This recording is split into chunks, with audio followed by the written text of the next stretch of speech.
100년 전 세계를 식민지로 만들었던 자들이 지금 피해자 코스프레를 하고 있습니다. 2026년 1월 프랑스 대통령 마크롱이 미국을 향해 외쳤습니다. 새로운 식민주의에 맞서겠다고요? 그 순간 전 세계 역사학자들은 피식 웃었을 겁니다. 프랑스가 식민주의를 말한다고요? 불과 100년 전만 해도 아프리카와 아시아를 피로 물들였던 나라가 지금은 자기들이 피해자인 양 행동하고 있습니다. 알제리에서 200만 명을 학살하고 베트남에서 수백만을 착취했던 그 프랑스가요. 여기에 벨기에까지 가세했습니다. 나토 회원국이 다른 나토 회원국을 위협한다며 분노했죠. 하지만 역사는 기억합니다. 콩고에서 1000만 명을 죽음으로 몰아넣은 레오폴드 2세의 나라가 바로 벨기에라는 걸요. 구독과 좋아요 눌러주시고 이 역사적 아이러니를 끝까지 함께 확인해 주세요. 오늘은 100년 전 식민제국이었던 유럽이 어떻게 피해자 행세를 하며 미국과 등을 지게 됐는지 그 적반하장의 역사를 파헤쳐 보겠습니다. 먼저 역사부터 정리하고 넘어가겠습니다. 왜냐하면 이 이야기는 100년 전부터 시작되기 때문입니다. 19세기 말부터 제2차 세계대전까지 유럽은 전 세계를 삼켰습니다. 프랑스는 아프리카와 인도차이나를 지배했고 영국은 해가 지지 않는 제국을 만들었죠. 벨기에는 콩고를, 독일은 아프리카 곳곳을, 네덜란드는 인도네시아를 차지했습니다. 그들이 얼마나 잔혹했는지 숫자로 보면 더 명확합니다. 벨기에 레오폴드 2세는 콩고에서 1000만 명을 학살했습니다. 고물을 더 많이 뽑아내려고 사람들의 손을 잘라버렸죠. 할당량을 못 채우면 온 가족을 죽였습니다. 이게 불과 120년 전 일입니다. 프랑스는 알제리에서 130년 동안 지배하며 200만 명을 죽였습니다.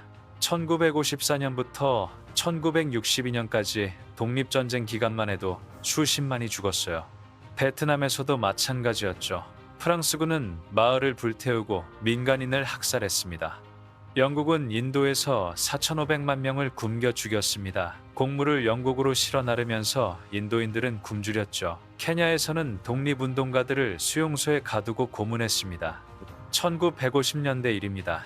독일은 나미비아에서 헤레로족과 나마족을 거의 전멸시켰습니다.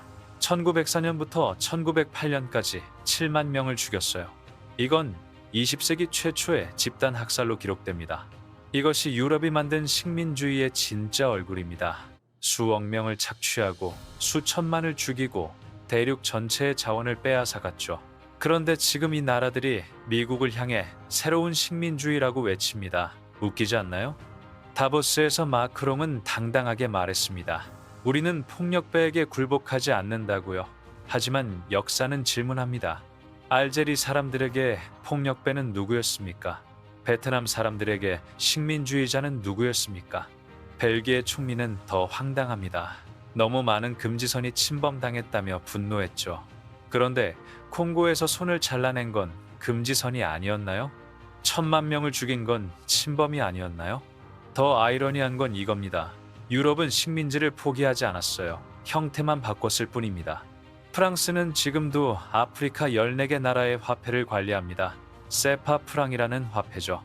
이 나라들은 외환 보유고의 50%를 프랑스 중앙은행에 예치해야 합니다.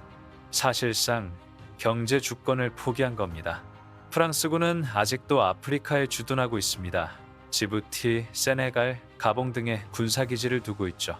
명목은 안보 지원이지만 실제로는 자원과 영향력을 지키기 위함입니다. 영국도 마찬가지입니다. 영연방이라는 이름으로 옛 식민지들을 묶어놨죠. 캐나다, 호주, 뉴질랜드는 아직도 영국 왕을 국가 원수로 모십니다. 경제적으로도 런던 금융시장이 이 나라들의 자본을 흡수하고 있고요. 벨기에는 콩고에서 여전히 광물을 캐갑니다. 코발트, 구리, 다이아몬드를 빼가면서 콩고 사람들은 하루 1달러도 안 되는 돈을 받습니다. 식민지 시대와 뭐가 다릅니까? 그러니까 정리하면 이겁니다. 유럽은 100년 전에는 총칼로 지배했고 지금은 경제와 화폐로 지배합니다. 방법만 세련되게 바뀌었을 뿐 본질은 똑같아요. 그런 자들이 미국을 향해 제국주의라고 외치는 겁니다. 물론 미국도 깨끗하지 않습니다. 라틴 아메리카에서 쿠데타를 일으키고 중동에서 전쟁을 벌였죠. 그린란드를 차지하려는 시도도 분명 제국주의적입니다. 하지만 유럽이 이걸 비판할 자격이 있을까요? 그들은 수백 년 동안 세계를 지배했고 지금도 여전히 옛 식민지들을 경제적으로 착취하고 있습니다. 트럼프가 그린란드를 원하는 이유를 봅시다. 히토리와 전략적 위치 때문입니다. 그런데 프랑스가 아프리카에서 우라늄을 캐가는 건 뭡니까? 니제르에서 나오는 우라늄으로 프랑스 원전을 돌리면서 니제르 사람들은 전기도 제대로 못 쓰고 있습니다. 영국이 포클랜드 제도를 지키는 건 뭡니까? 남미 끝자락에 있는 조그만 섬인데 영국에서 1만 3천 킬로미터나 떨어져 있어요. 그런데도 아르헨티나한테 안 주겠다고 전쟁까지 벌였죠. 이건 제국주의가 아닙니까? 그렇다면 왜 유럽은 지금 미국과 등을 지는 걸까요? 진짜 이유는 따로 있습니다. 첫째, 권력 게임입니다. 유럽은 더 이상 미국 밑에 있고 싶지 않아요. 제2차 세계대전 이후 80년 동안 미국이 보스였죠. 나토에서도 경제에서도 기술에서도 미국이 주도했습니다. 하지만 유럽은 생각합니다. 우리도 한때 세계를 지배했는데 왜 계속 미국 뒤에만 있어야 하지? 독일은 유럽 최대 경제 대국이고 프랑스는 핵무기도 있습니다. 충분히 독자적인 블록을 만들 수 있다고 보는 거죠. 둘째, 경제적 이익입니다. 유럽은 중국과 거래를 늘리고 싶어 합니다. 그런데 미국이 중국을 적으로 규정하면서 유럽더러 편을 들라고 압박하죠. 유럽 입장에선 손해입니다. 중국은 거대한 시장이거든요. 독일 자동차 회사들은 중국에서 엄청난 돈을 법니다. 프랑스 명품 브랜드도 마찬가지고요. 미국이 중국과 싸우는 건 좋은데 우리까지 끌어들이지 말라는 게 유럽의 속마음입니다. 셋째, 자존심입니다. 트럼프는 유럽을 무시합니다.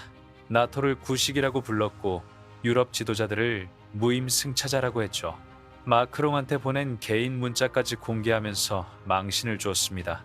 유럽 입장에선 참을 수 없는 모욕이에요. 100년 전만 해도 자기들이 세계를 지배했는데 이제 미국한테 이런 취급을 받는다니 자존심이 상한 겁니다. 그래서 나온 게 전략적 자율성이라는 개념입니다. 쉽게 말하면 미국 없이도 우리끼리 잘 살겠다는 거죠. 자체 방위력을 키우고 자체 경제 블록을 만들고 독자적인 외교를 하겠다는 겁니다. 하지만 여기서 핵심을 놓치면 안 됩니다. 이건 정의의 싸움이 아니에요. 유럽이 식민주의에 반대해서 미국과 싸우는 게 아닙니다. 그저 권력 분배를 둘러싼 다툼일 뿐이죠. 유럽은 지금도 아프리카와 아시아를 착취하고 있습니다. 프랑스는 세파 프랑으로, 영국은 금융으로, 독일은 기술로 여전히 옛 식민지들을 지배하고 있어요. 그들이 미국에 화내는 이유는 식민주의가 나쁘다가 아니라 왜 너만 하냐입니다. 우리도 할 거니까 방해하지 말라는 거죠. 다보스에서 폰데어 라이엔이 말한 독립적인 유럽의 의미를 다시 봅시다. 이건 자유와 민주주의를 지키자는 게 아니에요. 유럽도 미국처럼 전 세계에서 이익을 챙기고 싶다는 겁니다. 실제로 유럽은 자체 방위 산업을 키우고 있습니다. 프랑스와 독일이 함께 차세대 전투기를 만들고 유럽 방위 기금도 조성했죠. 이게 평화를 위한 걸까요? 아닙니다. 무기를 팔아서 돈을 벌고 군사력으로 영향력을 유지하려는 겁니다. 유럽이 준비하는 930억 유로 보복 관세도 마찬가지입니다. 이건 자유무역을 지키려는 게 아니에요. 미국과 협상에서 유리한 위치를 차지하려는 전략일 뿐입니다. 결국 이 모든 싸움은 누가 더 많이 가져가느냐의 문제입니다. 유럽도 제국주의자고 미국도 제국주의자입니다. 차이가 있다면 유럽은 과거의 제국이고 미국은 현재의 제국이라는 것뿐이죠. 그런데 가장 웃긴 건 이겁니다. 둘 다 자기들은 피해자라고 주장한다는 점입니다. 미국은 유럽이 무임승차한다고 불평하고 유럽은 미국이 우릴 종속시킨다고 불평합니다. 하지만 진짜 피해자는 아프리카, 아시아, 라틴 아메리카 사람들입니다. 지금도 착취당하고 있는 사람들이죠. 프랑스가 니제르에서 우라늄 캐가는 동안 니제르 사람들은 굶주립니다. 영국 금융회사들이 개발도상국 빚으로 이자를 뜯어내는 동안 그 나라들은 발전하지 못합니다. 독일 제약회사들이 아프리카에서 약값을 올리는 동안 수많은 사람들이 치료받지 못하고 죽어갑니다. 이게 현실입니다. 유럽과 미국의 싸움은 강도들끼리 전리품을 나눠 갖는 다툼일 뿐입니다. 그런데도 마크롱은 당당하게 말합니다. 우리는 식민주의에 맞선다고요. 벨기에 총리는 도덕적 우위를 점하려 합니다. 독일 정치인들은 법치를 외칩니다.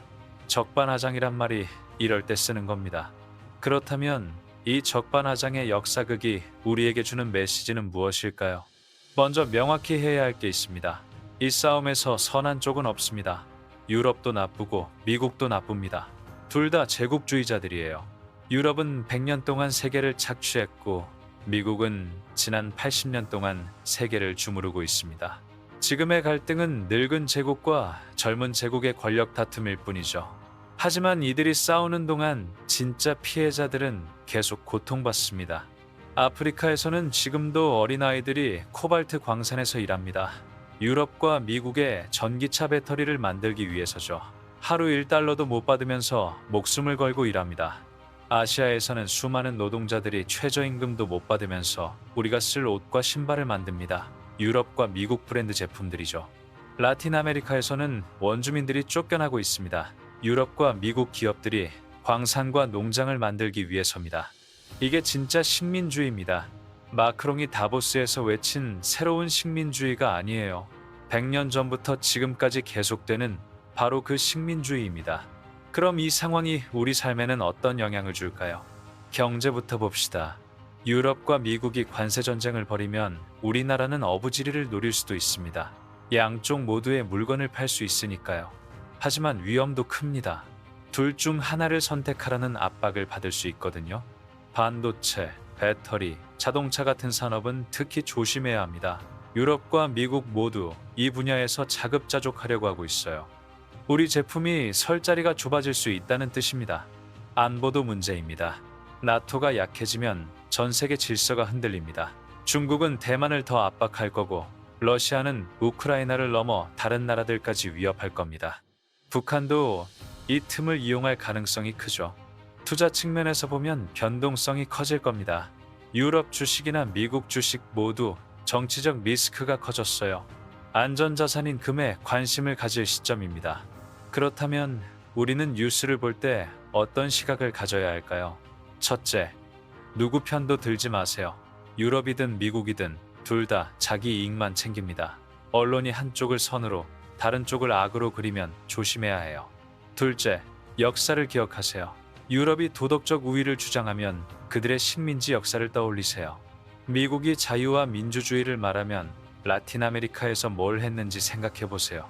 셋째, 진짜 피해자가 누군지 주목하세요. 뉴스에서 유럽과 미국의 갈등만 다루지 아프리카와 아시아 사람들의 고통은 다루지 않습니다. 하지만 진짜 중요한 건 그쪽입니다. 핵심을 정리하면 이렇습니다. 100년 전 식민제국이었던 유럽이 지금 피해자 행세를 하고 있습니다. 하지만 그들은 여전히 옛 식민지들을 착취하고 있어요. 미국과의 싸움은 정의가 아니라 권력 다툼일 뿐입니다. 앞으로 뉴스에서 전략적 자율성, 대서양 동맹, 나토 위기 같은 단어가 나오면 이렇게 연결해서 생각하시면 됩니다.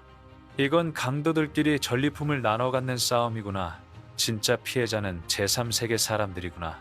마지막으로 한 가지만 더 말씀드릴게요. 역사는 반복됩니다. 지금 유럽과 미국이 싸우는 모습은 100년 전 유럽 열강들이 서로 싸우던 모습과 똑같아요. 결국 제1차 세계대전과 제2차 세계대전으로 이어졌죠. 지금의 갈등도 어디로 튈지 모릅니다. 자칫하면 새로운 세계대전의 씨앗이 될 수도 있어요. 과장이 아닙니다. 역사가 증명하고 있으니까요. 그러니 이 문제를 남의 일로 보지 마세요. 우리도 이 세계에 살고 있습니다. 유럽과 미국이 싸우면 우리도 영향을 받아요. 내용이 유익하셨다면 좋아요와 구독 부탁드립니다. 알림 설정까지 해두시면 국제 정세의 진실을 계속 전해드리겠습니다.